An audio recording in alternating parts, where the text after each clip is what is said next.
Welcome, Money Mart. 안녕하세요. 돈파는 가게 대표 사원 김강주입니다. 지난 한 주간 동안의 국내외 주요 경제와 투자 관련 뉴스를 정리해드리는 주간 뉴스 브리핑 3월 셋째 주입니다. 오늘은 6가지 주제를 정리했는데요. 이것들은 서로 촘촘히 연결되어 있습니다. 따라서 처음부터 끝까지 들어주시는 것이 참 좋습니다. 또한 지난 한 주간 주요 경제 투자 관련 뉴스를 정리해 보다 보니까 세계 경제는 말할 것도 없거니와 특히 한국 경제의 중대한 정책적인 분기점에 이르러 있습니다. 그 의미가 무엇인지 또한 처음부터 끝까지 잘 들어보시면 이해하실 수 있을 겁니다.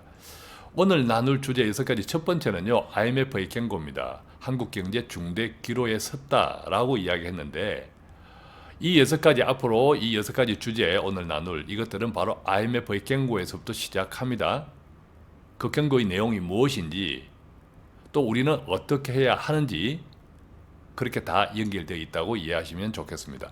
두 번째는 우리가 다 알고 있다시피 북한 핵 문제, 이것이 곧 핵 문제로만 그치는 것은 아니다. 즉 군사적 정치적 문제로만 그치는 것은 아니다라는 것은 다 이해할 수 있을 겁니다. 그렇다면 이 최근에 바뀐 북한 핵 문제가 바꾸는 한국과 미국과 일본 삼국의 정치 경제학적 의미는 무엇인지 한번 짚어보고요. 이건 역시도 중대 기로에선 한국 경제의 큰 정책적인 방향을 결정하는데 중요하기 때문입니다. 세 번째는 세계는 지금 후회와 반성 모드입니다. 어떤 의미일까요? 지금까지 세계 경제를 어떤 의미에서는 조금 낙관시했다 할까요? 그런 모드에서 이제는 낙관 모드가 아니라 다시 치유하는 모드로 급전환했습니다. 그것이 또한 세계 경제 그리고 한국 경제는 어떤 의미가 있을까? IMF의 경고가 바로 후회와 반성 모드로 급전환한 세계 경제에는 어떻게 연결되어 있을까? 함께 짚어보고요. 네 번째는 아시다시피 공시 가격이 대폭 인상이 되었습니다. 이 공시 가격이 대폭 인상되니까 주요 언론들은 강남 집값 특히 하락세는 불가피하다고 이야기하는데 저는 오히려 반대로 이 공시 가격 대폭 인상이 집값 특히 이 서울 아파트 값의 바닥을 다지는 계기가 되었다 이렇게 이제 이해하고요. 또 관련해서 부동산 전망은 앞으로 어떻게 펼쳐질지 함께 또 생각해 보겠습니다. 다섯 번째는 최근 또 정부가 헛발질했네요. 신용카드 소득공제 안 하겠다고 했다가 다시 하는 것으로 3년 연장하는 것으로 가닥을 다시 수정 잡았습니다. 시작도 조금 서툴렀고 봉합하는 것도 서툴렀습니다. 이 과정에서 정부가 상당히 위축되어 있구나 라는 느낌을 받았는데요. 그렇다면 앞으로의 경제는 어떻게 정부가 이 위축된 자신감으로 펼쳐갈까? 또한 앞서 말씀드린 대로 IMF의 경고와 이것은 어떻게 맞물려 있는지 함께 짚어보고요. 마지막 6번째는 여러분 어떻습니까? 지금도 개천에서 용이 나오나요? 이 개천에서 용이 나오는 것은 대단히 중요합니다.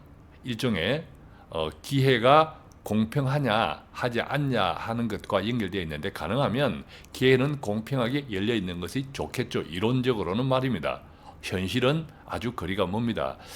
그렇지만 이 어긋난 현실에 기회가 공평해야 한다는 이 이상 또 이론이 어느 정도 조금씩 그 갭을 줄여 나가면 좋겠는데 그 해법 3가지가 있습니다. 또한 그 한계 3가지 또한 있습니다.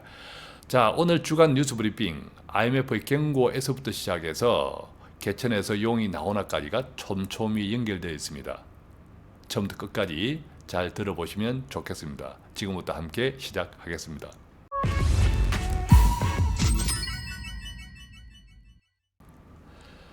자, 첫 번째는 IMF의 경고입니다. 최근 IMF가 이런 이야기를 했습니다. 한국 경제 성장 중단기적 역풍을 맞았다. 자, 역풍은 역풍인데 중단기적이라는 것에 바로 방점이 있습니다. 중단기적의 비교되는 것은 바로 장기적이겠죠. 한국 정부의 장기적인 목표는 우리가 잘 알고 있습니다. 분배의 개선, 그리고 혁신 성장, 균형 성장 등이죠. 그런데 IMF는 바로 그런 점들은 나름 평가하고 있습니다. 한국 정부의 장기적인 정책 목표, 또 그 정책 목표로 나아가는 여러 가지 정책적인 수단을 선택하는 것은 평가하고 있는데, 문제는요, 중단기적이라는 거죠. 아무리 우리가 이상과 목표가 좋더라도 오늘 살아가기가 팍팍하고 힘들다면, 또 이런 시간이 너무 길어지면 아무도 좋아할 국민은 없습니다. IMF는 바로 그 점을 지적하고 있는데, 결과적으로 어떤 겁니까? 장기적인 장밋빛 전망은 좋은데 당장 한국 경제가 힘들다. 특히 IMF는 지금 한국 경제의 중단기적인 그 리스크가 하방을 향해 있다. 하방 무슨 이야기입니까? 이 하방이라고 하면 저소득층, 또 먹고 살기가 힘든 사람들을 이야기합니다. 그래서 한국 경제가 정부의 이 장기적인 목표에 너무 치중하다 보니까 중단기적으로는 힘들고, 그 리스크가 못 사는 사람한테, 소득이 어려운 사람들한테 집중되어 있다라는 이야기를 합니다. 그 처방으로 IMF가 내어놓은 것이 바로 두 가지인데, 이게 다 돈입니다. 결국 돈을 풀어라는 건데, 이 돈을 풀어라 어떻게 추가 경정 예산. 지난해도 정부가 예산 돈을 다 제대로 못 썼습니다. 좀 더 적극적으로 돈을 써야 하는데도 돈을 제대로 못 쓰고 창고에, 금고에 돈을 남겨두었다. 그것이 이제 지난 결산이었는데, 올해는 뭐 당연히 남겨둘 돈도 없거니와 더 많이 쓰라는 거죠. 추가 경정 예산까지 해서 편성해서 더 많이 돈을 풀어라. 또 두 번째는 통화정책, 통화 완화를 주문하고 있습니다. 통화 완화. 자, 통화 완화는 뭐죠? 어쨌든 이거 얘도 돈을 풀어라라는 거죠. 통화 완화의 구체적인 방법을 두 개 이야기하면, 어떤 정부에서 투자를 많이 해라. 어떤 내용입니까? 우리가 이제 인프라 투자. 자, 인프라 투자는 바로 이것이, 우리나라의 인프라 투자는 부동산하고 맞물려 있습니다. 건설 경기. 자, 그렇게 하면 고용 유발 효과도 많겠고, 또 여러 가지 다른 산업에 파급되는 것도 많겠죠. 인프라 투자. 어쨌든 이제 통화 완화 중에 하나는 정부의 투자를 늘려라. 그 다음에 민간의 투자는 바로 대출이죠.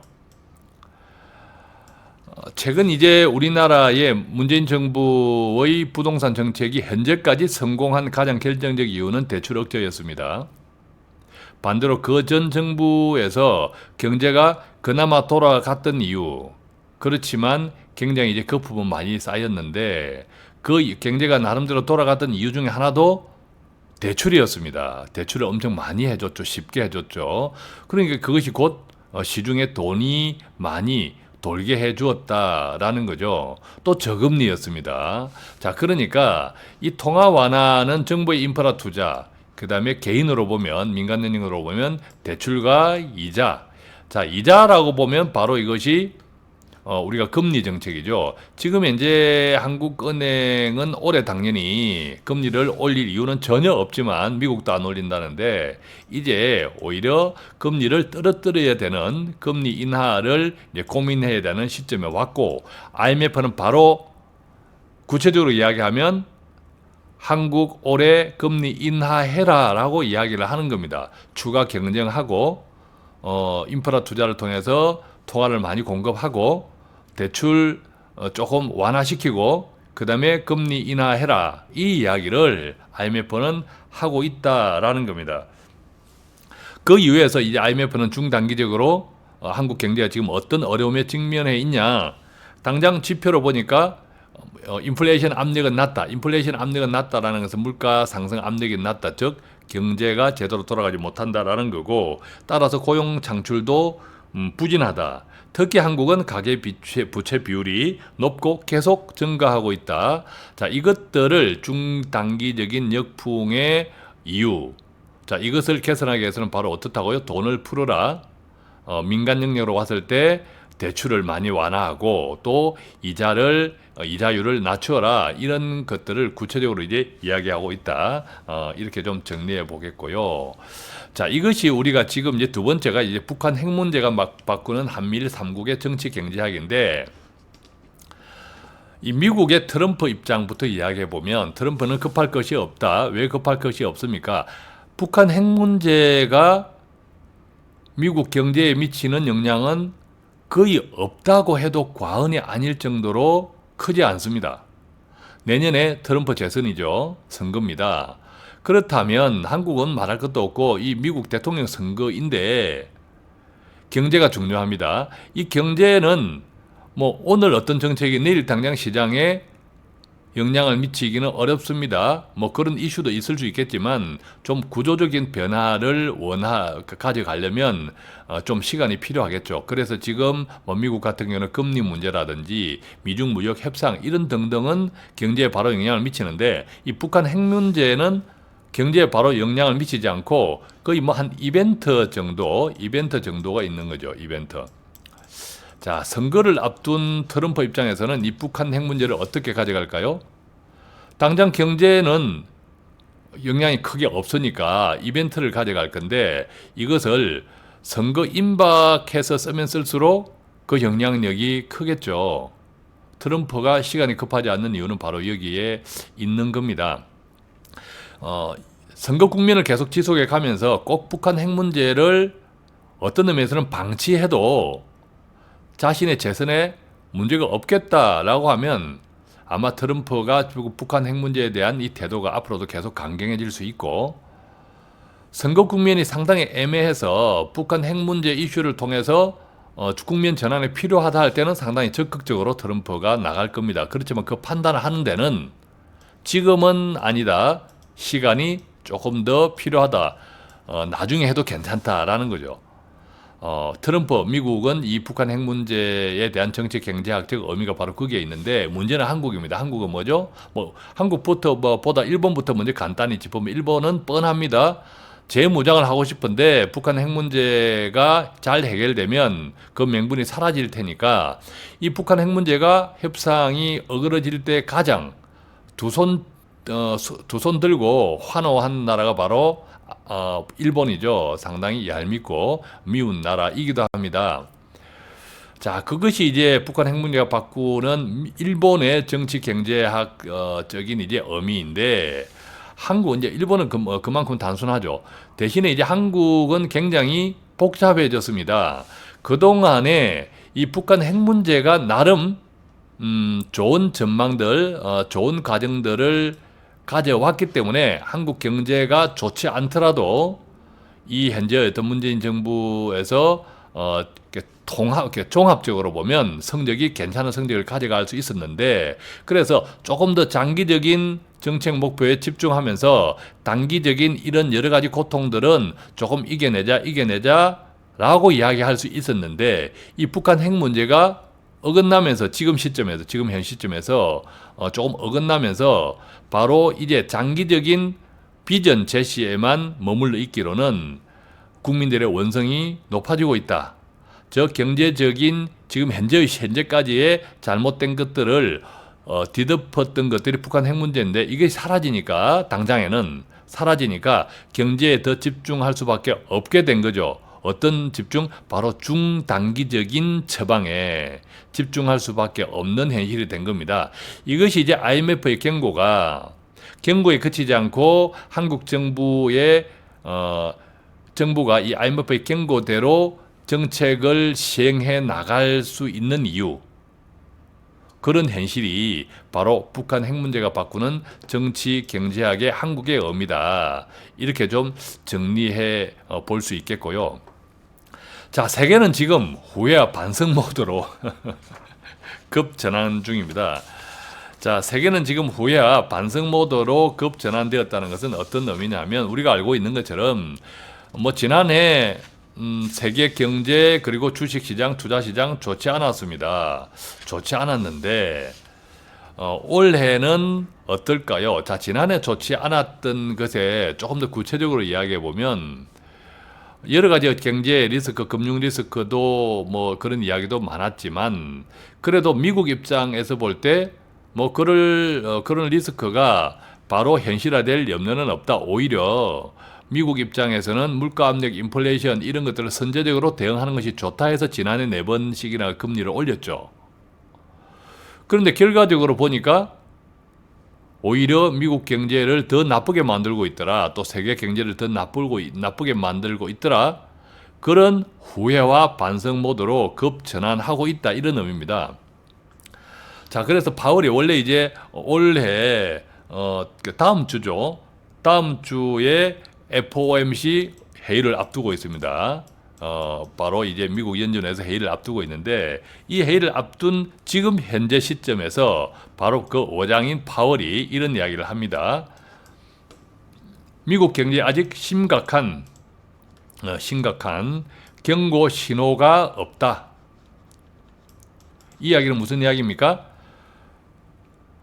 금리를 인상해야 될 이유가 없다라는 거죠. 실제로 조금 더 이제 구체적으로 이 사람이 언급한 것은 지금 현재 중립금리다. 지금 현재도 중립금리가 잘 지켜지고 있다. 지금 현재의 금리가 2.25에서 뭐 2.50이죠.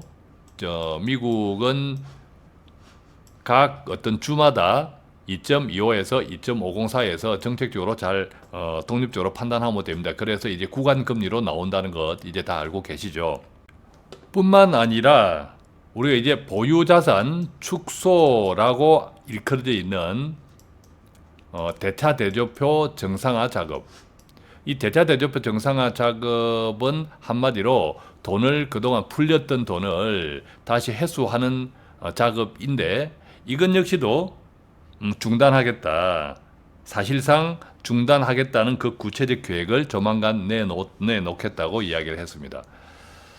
어쨌든 이제 미국은 지난해 금리를 4번씩이나 올렸던 것을 급 후회하고 그리고 반성하면서 올해는 금리를 올리지 않겠다. 지금 현재까지 그 기조를 이어가고 있고 심지어 돈을 빨아들이는 그 정책도 그 계획도 중단하겠다. 그 계획을 구체적으로 밝히게 내놓겠다. 이런 이야기를 하는 거고요.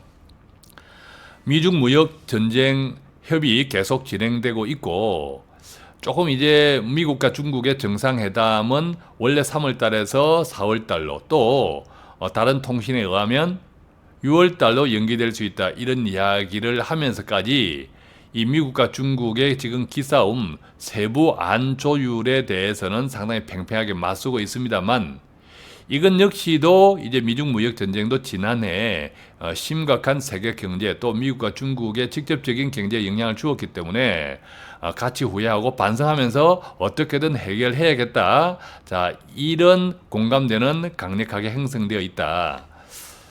여기서 우리가 이제 유럽 같은 경우에도 최근에 불거진 것이 뭐지? 바로 이제 브렉시트죠. 브렉시트인데, 자, 브렉시트에 대해서는 뭐 오래된 이야기입니다. 오래된 이야기인데, 영국의 유럽연합 독립, 유럽연합에서 탈퇴이죠.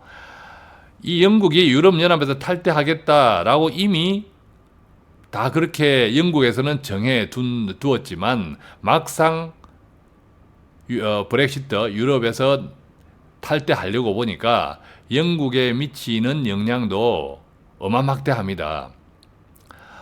특히나 이제 세계 경제가 좋지 않은 이 시국에서 특히 그렇죠. 그래서 이 영국에서도 브렉시트에 대해서 갈팡질팡하다가 최근에는 이 브렉시트 자체를 연기를 했습니다. 영국 의회에서 연기를 했죠. 물론 이 연기가 언제까지 연기가 되어질지 또 이 영국에서 브렉시트 연기를 결정한 이 패를 유럽 의회에서 받아서 이걸 또 어떻게 결론 지을지 알 수는 없고 유럽 각국의 여러 가지 어떤 정치 일정들을 고려할 때 이 브렉시트의 연기가 길어야 뭐 6월까지겠다. 그 이전에 또 어떤 방향이 결정이 나겠다라고 예측들을 하지만 어쨌든 이 영국 역시도 브렉시트를 성급하게 결정한 그 후유증을 후회하고 또 반성하고 있다라는 의미입니다.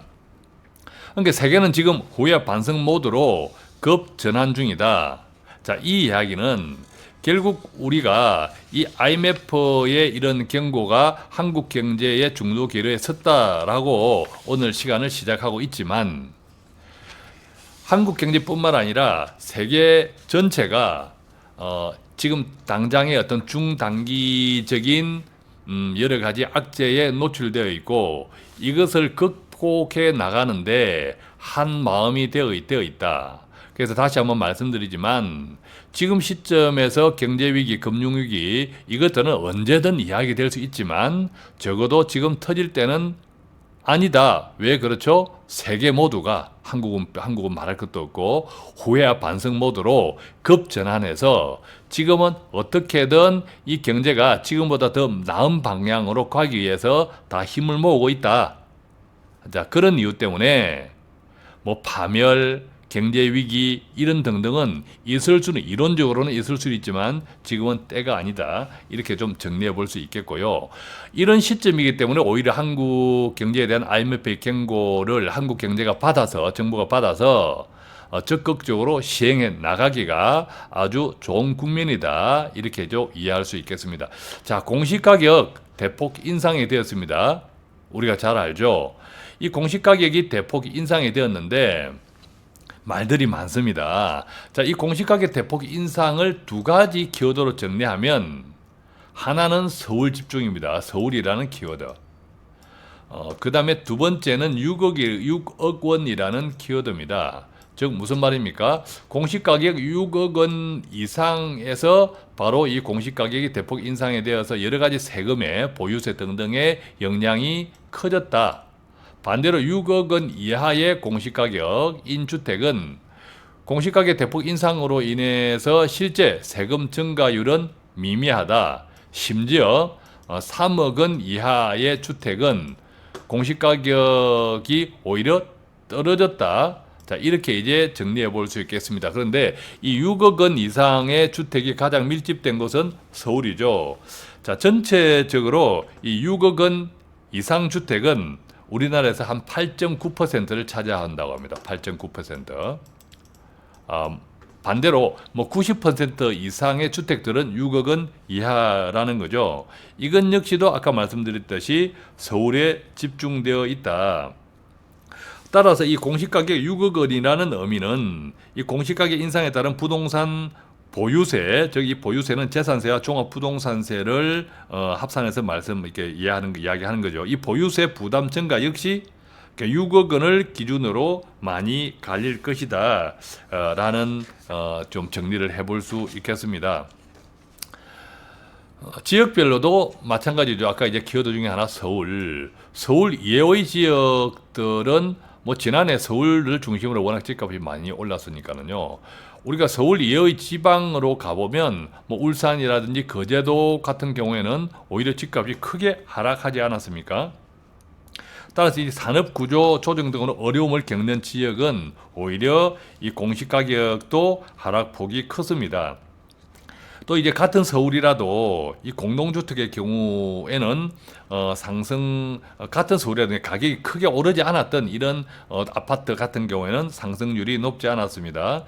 뭐 도봉구에 있는 북한산 아이파크 84평방미터 같은 경우에는 뭐 공시가격이 4억 2천만 원으로 뭐 작년 대비인 게 2017년 대비 한 8.3% 오르는데 그쳤다고 합니다. 보통 이제 우리가 서울 같은 경우에는 공시가격이 뭐 10% 이상 뛴 것은 가장 최소한이고 무려 뭐 20 몇 퍼센트 이렇게 급상승한 곳이 많죠. 물론 강남 4구 또 최근에 공시가격 지난해 주택이 많이 오른 우리가 마용성이라고 하죠. 마용성, 마포, 용산, 서울 같은 경우는 성동구, 또 과천,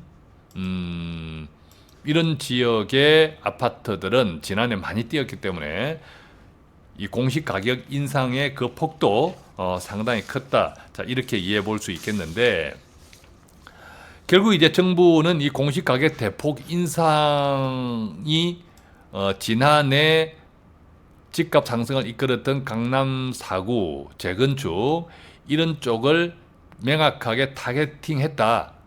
이렇게 의미를 가져볼 수 있겠고요. 그동안 이 공시가격 특히 이제 9억 원 초과주택, 이 주택 같은 경우에는 여러 가지 뭐 강화 정책들이 많았죠. 9억 원 이상 초과 고가 주택을 구매할 때 실거주를 제외하면 담보 대출이 되지 않았다. 그죠? 담보 대출을 금지하고 또 이 장기 보유 특별 공제 같은 경우에도 거주 기간 요건이 없었는데 이 9억 원 이상 같은 경우에는 2년 이상 거주 조건이 들어갔고 또한 이제 종합부동산세 과세 표준 구간도 새롭게 신설해서 고가주택에 대해서 그 보유에 대한 세금 부담을 높였는데 이번에 이제 공시 가격을 대폭 인상하면서 그 정점을 찍었다. 이제 이렇게 이해할 수도 있겠죠. 여기서 우리는 이제 종부세 대상 아파트가 이제 8만 채 공시 가격이 올라가면서 종부세 대상 아파트가 한 8만 채 정도 증가했다고 합니다. 종부세 대상 아파트가 8만 채 정도. 그래서 이제 정부가 종부세 납세자도 증가했겠다. 당연히 이렇게 이제 생각하시는 분들도 많은데 실제로 종부세 대상 아파트가 8만 채가 늘었다라는 것과 종부세 대상자가 늘었다라는 것은 의미가 좀 다릅니다. 예를 들면 8만 채를 가진 이 사람들이 그것을 1가구 1주택으로만 가졌다면 그 8만 채 모두가 종부세 인상 대상에 들어갈 수 있겠지만 첫 번째 이번에 이제 공시가격 대폭 인상이 된 가구들 중에 다른 주택, 다른 자산, 다른 부동산을 가진 부자들도 많습니다. 당연하겠죠. 왜냐하면 비싼 아파트니까. 자, 그렇기 때문에 이미 보유세를 많이 안고 있는 분들이 그들이 소유한 집 하나 공시가격이 대폭 인상되면서 보유세 대상이 되었다 해서 크게 달라질 건 없겠죠. 또한 한 채를 가졌다 하더라도 예를 들면 공동 등기를 했다든지 부부가 그렇게 되면 이 세금은 개인별로 이제 적용이 되기 때문에 그것 또한 이번에 공시가격 대폭 인상으로 보유세 부분에 영향이 없을 수도 있다는 거죠. 그래서 이 공시가격 대폭 인상이 됐고 보유세 대상이 되는 아파트가 뭐 8만 채 늘어났다고 해서 실질적으로 보유세를 더 많이 내는 그로 인해서 가구는 많지 않겠다. 이런 부분도 한번 미리 정리해 보고요. 자, 그런데 여기에 이제 공시가격 대폭 인상의 의미를 저는 집값의 이제 바닥을 다지는 거다라고 드리는 이유, 그리고 앞으로의 부동산 전망을 간단히 짚어보면 이렇습니다. 자, IMF가 경고했습니다. 한국 경제 중대한 기로에 있었다. 뭐라고 했죠? 바로 돈을 풀어라 라고 이야기했습니다. 자, 돈을 푸는 두 가지 방법은 정부 입장에서는 바로 인프라 투자입니다. 인프라 투자의 확실한 인프라는 뭐죠? 이게 건설입니다. 건설. 그래서 제가 언젠가 얼마 되지 않은 때 한번 말씀을 드렸지만 아파트를 규제를 푸는 것은 정부가 지금 못할 일입니다. 못할 일이고 그렇지만 건설 경기를 촉진하는 쪽에서는 지방의 여러 가지 건설 붐을 일으키는 인프라 투자. 그렇기 때문에 이제는 토지 쪽이 유망하겠다 이런 말씀을 드렸고요. 또 돈을 푸는 두 번째 방법은 개인에게 이르러서는 바로 대출이죠. 대출과 또 금리입니다. 그죠? 이 금리 문제인데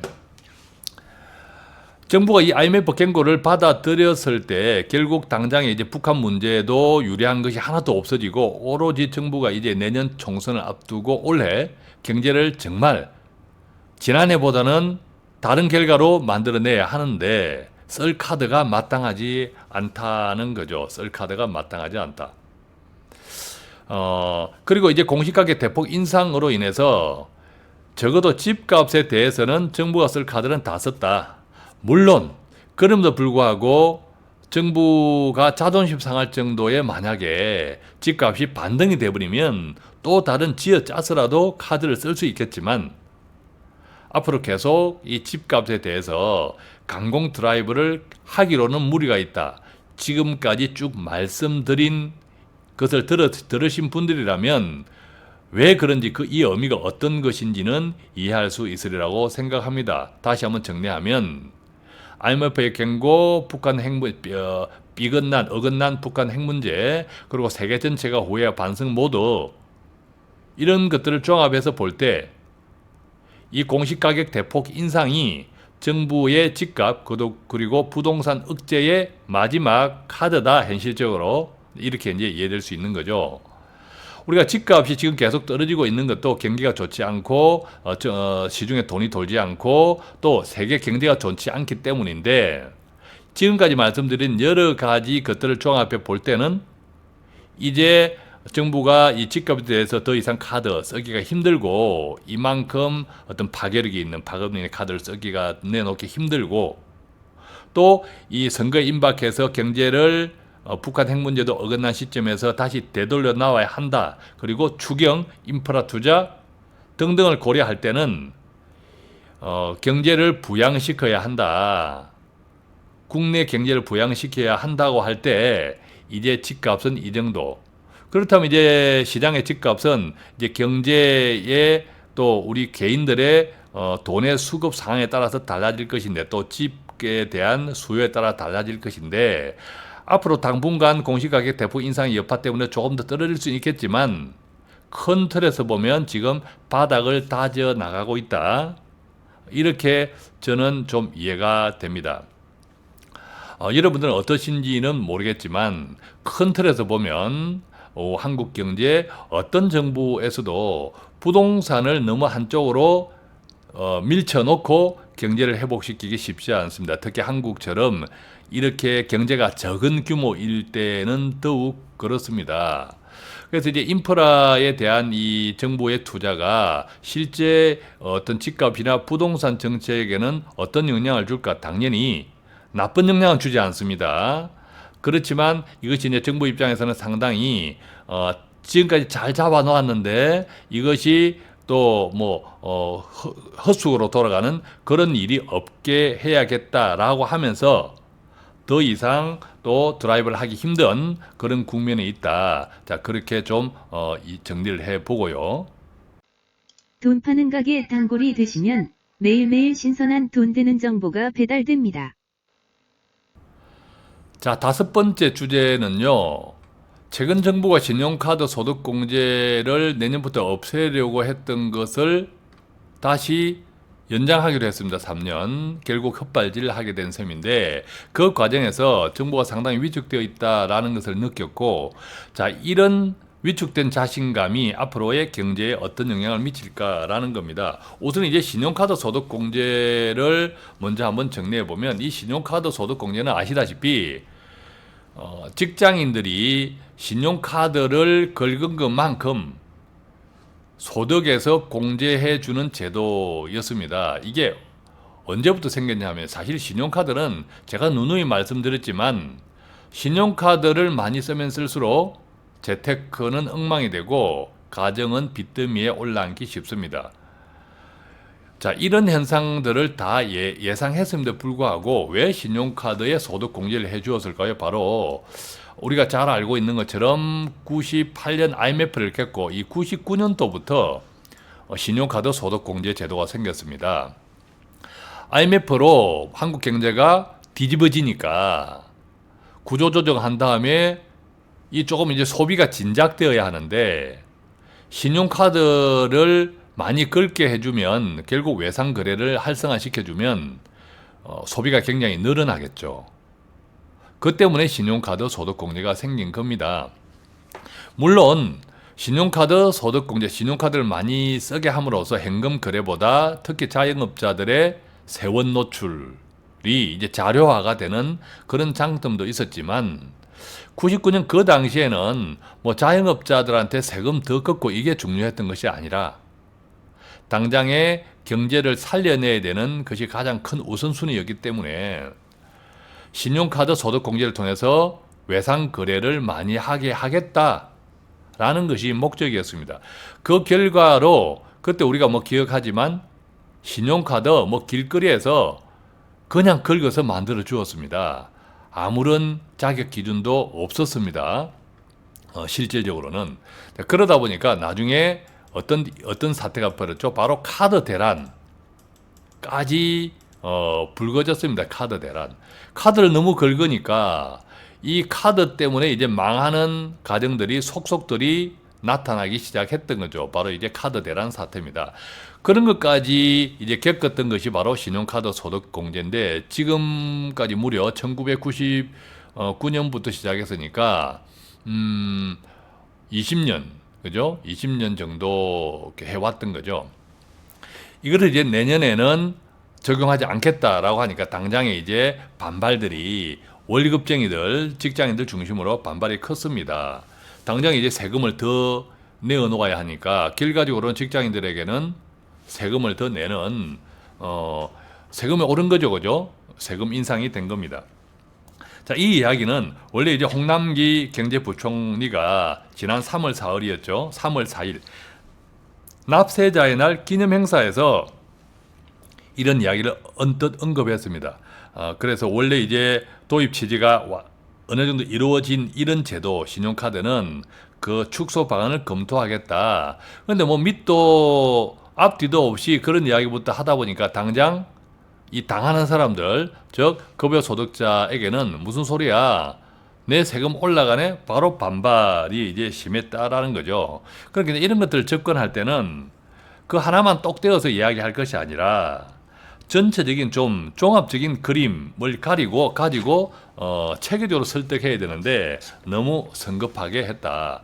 또 이제 신용카드 소득 공제는 사실은 이게 형평성이 있는 건 아니에요. 즉 고소득자가 훨씬 유리합니다. 월급을 많이 받는 사람은 이 신용카드 소득공제 한도액을 다 소득공제를 받을 수 있는데 소득이 적지 않은 사람들은 아무래도 카드를 긁는 금액도 적겠죠. 그래서 고소득자에 비해서 저소득자 같은 경우는 고소득자의 대충 뭐 평균 한 2분의 1 정도밖에 소득공제를 받지 못합니다. 또 고소득자는 세율이 높죠. 저소득자는 세율이 낮습니다. 그러니까 결과적으로 신용카드 소득공제도 모든 급여 소득자에게 공평하게 부과되고 또 하는 것이 아니라 고소득자가 상당히 유리했다. 이런 것도 조금 저소득자들이 고소득자보다 저소득자가 많으니까는요. 저소득자들이 많이 좀 이해하는 속에서 그렇다면 내가 이 세금을 조금 더 내더라도 예를 들면 의료비라든지 교육비라든지 다른 직불 카드라든지 이런 쪽에 정책을 조금 유리하게 해주겠다. 이렇게 좀 종합적으로 어떤 안을 가지고 제시를 했더라면 이렇게 허무하게 헛발질로 끝나지 않을 수도 있었는데 결과적으로 전혀 서툴게 이슈를 제기하고 그러다 보니까 헛발질이 된 셈이죠. 그 과정에서 정부가 상당히 위축되어 있다. 어떤 점에서는 지금 북한 핵 문제도 정부가 원하는 대로 잘 순항하고 있고 했다면 조금 무리가 되더라도 이 신용카드 소득공제도 올해를 일몰로 해서 없앨 수도 있었을 겁니다. 그런데 비록 서툴게 접근했지만 바로 여론이 좋지 않으니까 다시 없던 걸로 해버렸다. 이것은 정부가 상당히 위축되어 있다. 자신감이 떨어져 있다. 이렇게 이제 이해할 수 있겠죠. 구체적으로 요즘 이제 나온 통계 중에 하나가 5인 이상 사업체입니다. 5인 이상 사업체에 취업자가 감소했다. 이것도 무려 13년 만에 감소했다라는 건데 5인 이상 사업장과 또 5인 이하 사업장은 정책이 영향을 미치는 그 파급 효과, 그것이 이제 고용에 미치는 효과가 다 다릅니다. 예를 들어 5인 이하 사업장은 어떤 겁니까? 우리가 뭐 거리에 골목에 카페, 작은 식당들 이런 쪽들이죠. 그런 업소들은 최저임금이라든지 당장의 경기에 영향을 받습니다. 5인 이하들은 또 이 5인 이하 이런 사업장들은 정부 정책에서도 또 많은 영향을 받습니다. 예를 들면 정부가 이 5인 이하 사업장을 많이 도와주거든요. 보조금들. 따라서 이 5인 이하 사업장이 취업 인구가 줄어드는 것, 또 그것을 또 바로 개선시키는 것은 5인 이상보다는 정부의 영향력이 큽니다. 단기적인 영향력이 크다는 거죠. 예를 들면 1월 달에 5인 이상 사업장의 취업자는 13년 만에 지난 1월 달 줄어들었지만 같은 1월 달 기준으로 볼 때는 5인 이하 사업장의 취업자 수는 늘어났습니다.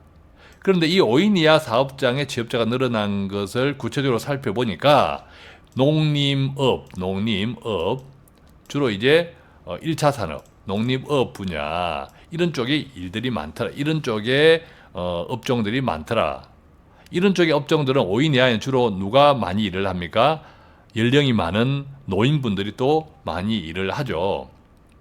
그런 영향들이 있고 또 지난해 여러 가지 어떤 노인 근로자들에 대한 지원이 지난해 끝나면서 12월 달에 5인 이하 사업장의 신규 취업자가 줄어들었다가 다시 이제 새해가 되면서 예산이 집행되면서 즉 5인 이하 사업장에 대한 정부의 지원이 집행되면서 이제 취업이 회복되었다. 즉 12월 달과 1월 달에 우리가 이걸 기저효과라 하는데 기저효과라는 측면도 있죠. 그래서 이 5인 이하 사업장에 대한 취업자는 많이 실질적인 팩트랑 경제 팩트랑 많이 왜곡되기 쉽습니다. 정부 지원이 직접적으로 영향을 미치기 때문에. 그런데 이 5인 이상 사업장은 정부 지원도 물론 있을 수 있겠지만 궁극적으로는 경제 전체에 경기에 영향을 구조적으로 받습니다. 그러니까 이 5인 이상 사업장의 취업자 수가 줄어들었다라는 그것도 13년 만에 줄어들었다라고 하는 것은 한국 경제의 IMF의 경고, 당장의 중단기적인 역풍을 맞이하고 있다라는 것이 바로 함축되어 있는 거죠. 그렇다면 앞으로의 경제는 어떨까? 이제 이 정부의 위축된 자신감이 앞서 이야기 드렸던 IMF의 경고가 시키는 대로 바로 돈을 푸는 쪽으로 올 한 해 집중되지 않을까. 그래서 경제에 우리가 이제 마중물이라고 표현하는 것이 바로 또한 돈이죠. 이 마중물을 더 많이 집행하는 쪽으로 올 한 해 한국 경제가 계속 진행되지 않을까라는 생각이죠. 자, 그렇다면 아까 제가 공시가격 대폭 인상이 지금 정부가 쓸 수 있는 집값 부동산 정책에 거의 큰 영향을 주는 마지막 정책이다. 현실적으로 라는 의미도 바로 여기에 있다는 거죠. 이제는 뭐 집값이고 뭐 다른 산업이든 상관없이 더 이상 처지지 않게 해야 한다라는 것이 바로 정부의 현실적인 과제이고 이것이 IMF의 경고하고 맞닿아 있다. 이렇게 좀 정리해 볼 수 있겠습니다.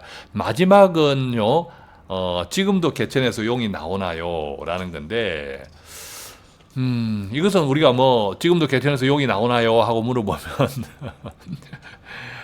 언제적 용입니까? 용이 이제 안 나와요. 하시는 분들이 뭐, 대다수 그렇게 말씀들을 하시겠죠. 실제 이제 우리나라에도 이 참 빈익빈 부익부가 어제 오늘 일이 아닌데 점점 심화되고 있습니다. 우리나라 이제 가구의 처분 가능 소득 5분위로 나눌 때, 즉 소득 하위 20%, 그 다음 20%, 또 최상위 20% 이렇게 20%를 구간으로 나눌 때는 소득 5분위가 되고 또 10%로 나눌 때는 소득 10분위가 됩니다. 10분위는 그러니까 각 이제 10%로 나누는 거죠. 하위 10%부터 그 다음 10%, 그렇게 가다가 최상위 10%. 그런데 우리나라 하위 10%와 상위 10%의 이 소득 비율을 2016년 기준에 몇 배수가 차이 났냐면 5.78배가 차이 났습니다. 5.78배. 즉 소득 하위 10%가 소득 상위 10%는 소득 하위 10%보다 5.78배 평균 더 많이 번다는 건데 이 비율이 높으면 높을수록 당연히 뭐 빈익빈 부익부익 빈익빈 즉 소득의 부의 불균형이 더 심화되었다라고 이해할 수 있겠죠. 2016년도 기준으로 이 기준은요 우리나라 이것은 OECD 회원국 가운데에서 미국이나 리투아니아 다음으로 높습니다. 자, 미국도 그러니까 소득 불평등이 참 심한 나라인데 우리나라는 미국이나 리투아니아 다음으로 3등이죠. 3등. 이 소득 불평등이. 특히 이제 뭐 이 분배 악화는 이 분배 개선을 장기적인 목표, 정책 목표로 삼고 있는 이 현재 정부, 우리 문재인 정부 출범 이후에도 계속 이어졌습니다. 뭐 지난 시간에도 한번 말씀드렸지만 작년 4분기에 전국 2인 이상 가구의 소득 5분위 배율, 즉 아까 말씀드린 것처럼 소득 10분위는 10% 단위이고 5분위는 20% 단위인데 이 소득 5분위 배율이 2003년 이후에 가장 나빠졌습니다. 자, 이런 지경에 이르렀다면 정부가 아까 말씀드린 대로 앞으로의 경제에 더 집중해서 활성화시키는, 결국 돈을 푸는 일에 더 집중할 수밖에 없겠고요. 여기서 우리가 이런 개천에서 용이 나오나요? 이런 것들을 그렇다면 어떻게 좀 해결하면 좋을까? 실제로 이런 스카이대, 우리가 스카이라고 하면 서울대 또 고려대, 연세대를 뜻하죠. 이런 스카이 대학 재학생들 중에 한 절반 가까이는 소득 9, 10분위, 그러니까 소득 상위 20% 내외 가정의 학생들이, 자제들이 스카이대에 입학생들이다. 뭐 이렇게 통계가 나온 자료가 있네요. 이런 고소득층의 비율 가운데서 가장 서울대가 높은 소득의 자녀들이 입학 비율이 가장 높다고 합니다. 반대로 이제 뭐 스카이대를 제외한 스카이 이외의 대학에서는 이런 고소득층 가구의 자제가 입학하는 비율이 한 2분의 1 정도로 뭐 그쳤다고 하니까 결국 이제 부모가 가진 이 배경들이 자녀에게 그대로 세습되면서 개천에서 용이 나오지 못하는 시대가 되었고, 이런 것들은 더욱더 더 심화되겠다. 여기서 이런 개천에서 용이 나오냐 하는 것들에 대한 세 가지 해법이 있다. 첫 번째는 이제 정부의 소득 재분배, 정부 지출, 정부가 지출을 늘려서 소득 재배분 이런 기능을 강화하겠다는 건데, 문제는 정부가 지출을 하려면 바로 세금이 있어야 되지 않습니까? 세금. 근데 이 세금을 어디서 가져와야 돼요? 바로 자산가, 그 다음에 대기업들의 법인세에서 가져와야겠죠, 주로. 어쨌든 정부가 첫 번째, 정부 지출을 늘려야 한다고 할 때는 세금이 늘려야 된다는 말하고 동일시한데, 그것은 자산가, 뭐 대기업 법인세뿐만 아니라 궁극적으로는 아까 우리가 신용카드 소득공제 해퍼닝에서도 보았지만 우리 모두가 세금을 더 많이 내야 된다. 이런 것하고 맞물려 있습니다. 당연히 조세 저항이 심하겠죠. 쉽지 않습니다. 두 번째는요. 두 번째 해법은 어떤 이제 고용 형태입니다. 우리가 정규직과 비정규직의 연간 소득 차이 엄청납니다. 자, 이런 것들을 이제 비정규직을 정규직화 시키는 이런 작업들이 활발해져야 되는데 어떤 문제가 있습니까? 바로 특히 민간 기업의 대기업 노조. 이 대기업 노조가 이미 그 기득권을 가지고 실질적으로는 막아서고 있습니다. 그들의 기득권을 내려놓고 있지 않습니다. 이번에 이제 뭐 여러 가지 어떤 사회적 합의 과정에서도 민주노총은 빠졌습니다. 바로 그것이 대기업 노조의 현실입니다. 이 노조 반대가 이런 정규직과 비정규직의 문제를 해결하는데 큰 걸림돌이 되어 있다. 아이러니하지만 현실입니다. 세 번째 해법은 결국 이제 기업 규모에 따른 임금 격차 수주 축소입니다. 우리가 대기업과 중소기업 임금 격차 많죠. 1990년대에는 대기업과 중소기업이 이만큼 임금 차이가 없었습니다. 이게 이제 갈수록 확대된 것은 아까 말씀드린 대기업 노조의 또 그런 노동운동 탓이기도 합니다. 중소기업은 그만큼 노조가 세지 않죠. 또한 이제 대기업과 중소기업 간의 이 임금 격차를 축소하기 위해서는 기본적으로는 대기업과 중소기업 간의 이 역할, 소위 말하면 우리가 상생 구조가 되어져야 하는데, 이 상생이 대기업에서 정말 내려놓지 않으면 상당한 시간이 되더라도 상당한 시간이 필요합니다. 대기업이 자신들의 이익을 정말 중소기업으로 많이 지금보다 뭐 단가 후려치기 하지 말고 중소기업을 좀 살리는 쪽으로 가지 않는 한 이게 쉽지 않다는 거죠.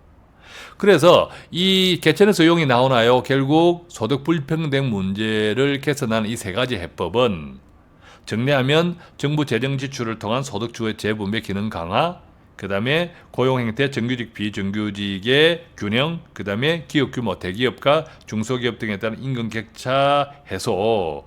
자, 이런 것들인데 이것이 아까 말씀드린 대로 하나같이 다 또 장애물, 큰 장애물들이 있기 때문에 해결해 나간 데는 상당한 시간이 필요하다.